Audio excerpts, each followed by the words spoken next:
Činjenica je da je Vojvodina, pre svega Novi Sad, u drugoj polovini 19. i početkom 20. veka bio centar novinarstva i štamparstva, ne samo u Vojvodini, nego mnogo šire. Možemo reći da je tu izlazio jedan od najboljih listova tadašnjih na srpskom jeziku, to je Zastava, čuveni list Svetozara Miletića koji izlazio od 1866. godine, zabranjuje ga austro-ugarska vlast 1914. Da bi po ujedinjenju, oslobođenju, nakon 1918. godine, moram to reći, primat uzeli pre svega prestonički, veliki beogradski listovi, kao što je Politika,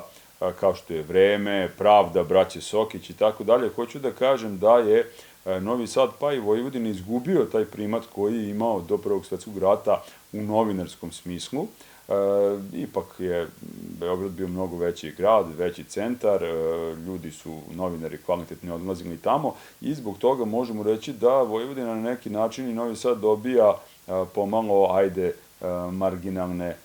crte što se tiče žurnalistike i novinarstva, iako moram reći da i dalje tu izlaze neki od veoma zapaženih i uglednih listova koji su veoma bitni za istoriju naših medija. U tom periodu svakako je značajna, nakon oslobođenja 1919. ponovo je pokrenuta Zastava, nju sve do smrti 1922. godine uređuje Jaša Tomić, koji je bio istaknuti novinar, žurnalista, nacionalni radnik, društveni radnik i tako dalje,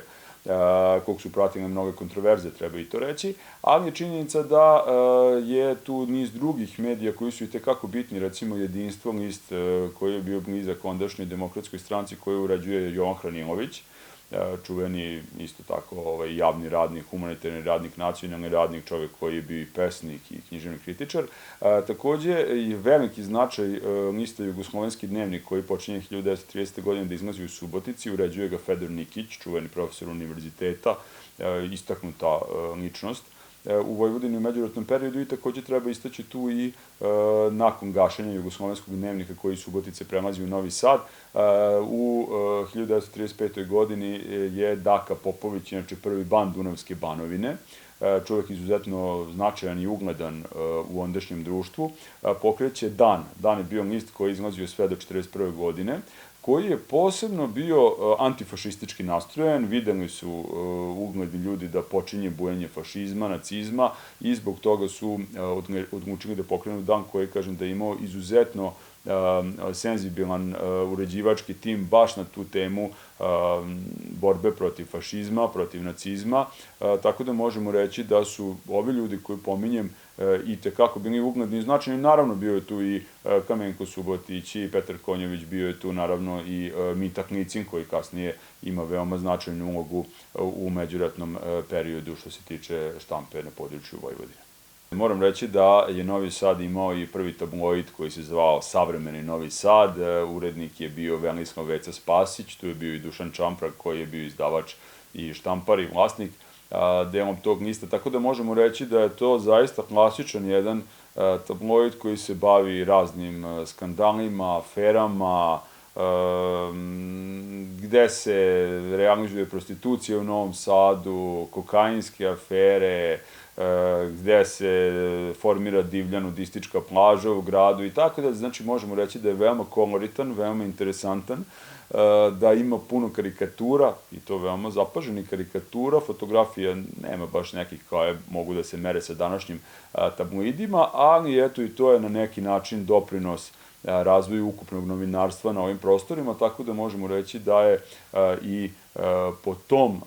listu značajan naš grad. Verovatno je, pošto je on govorio strane jezike, imao određene ovako uplivi u strane tabloide tadašnje, jer tako znamo da je otac tabloidnog novinarstva William Randolph Hearst, tako čuveni američki medijski magnat, tako da sam siguran da mu uzora nije manjkao. To je zanimljivo pitanje, pre svega zato što je prvo nastalo strukovno udruženje novinara u Subotici, međutim zbog raznih objektivnih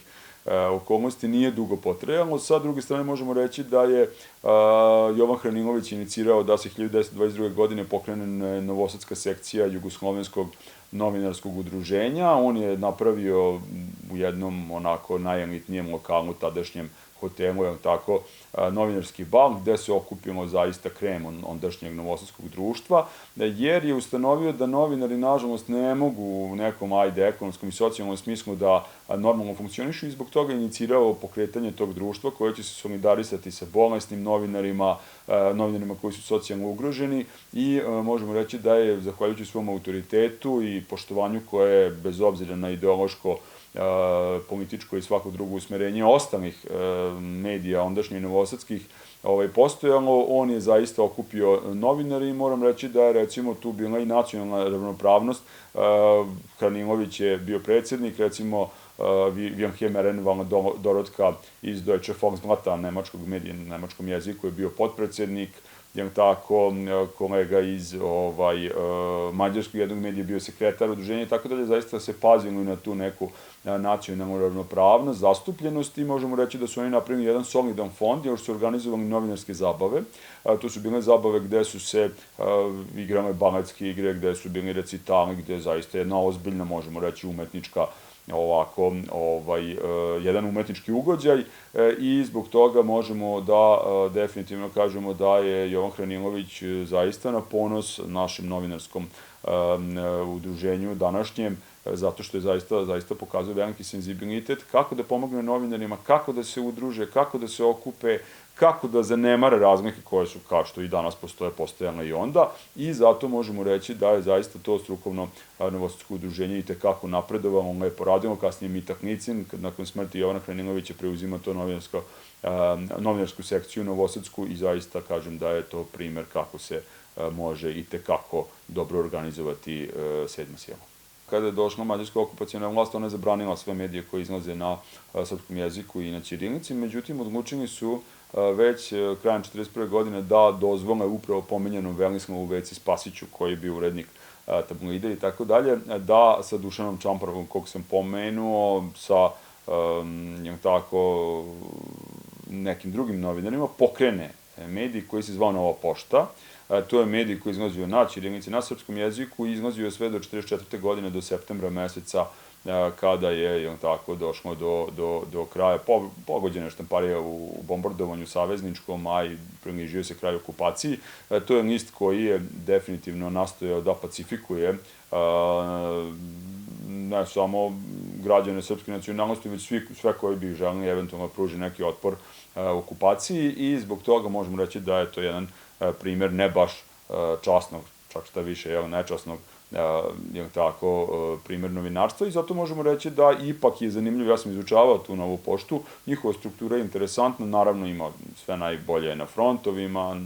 nemačkoj i mađarskoj vojsci sjajni na frontovima, ali se piše o svakodnevnim problemima, o crnoj berzi, o poskupljenju namirnica, piše se o kulturi, ima raznih priloga, tako da možemo reći da je ipak ta Nova pošta kao dnevni list izlazio u Novom Sadu u vreme okupacije, tih par godina i to jeste primer kvislinške štampe na ovim prostorima. Ali moram istaći i svetle primere da je bila jedna grupa 2 do 3 novinara koji su ipak u strukturu medija onako ubacivali, pa se između redova moglo pročitati da Nemcima ni fašistima ne ide dobro na istočnom frontu, jer oni recimo pišu, jedan primer, nakon uspešne odbrane nemačke trupe su se povukle.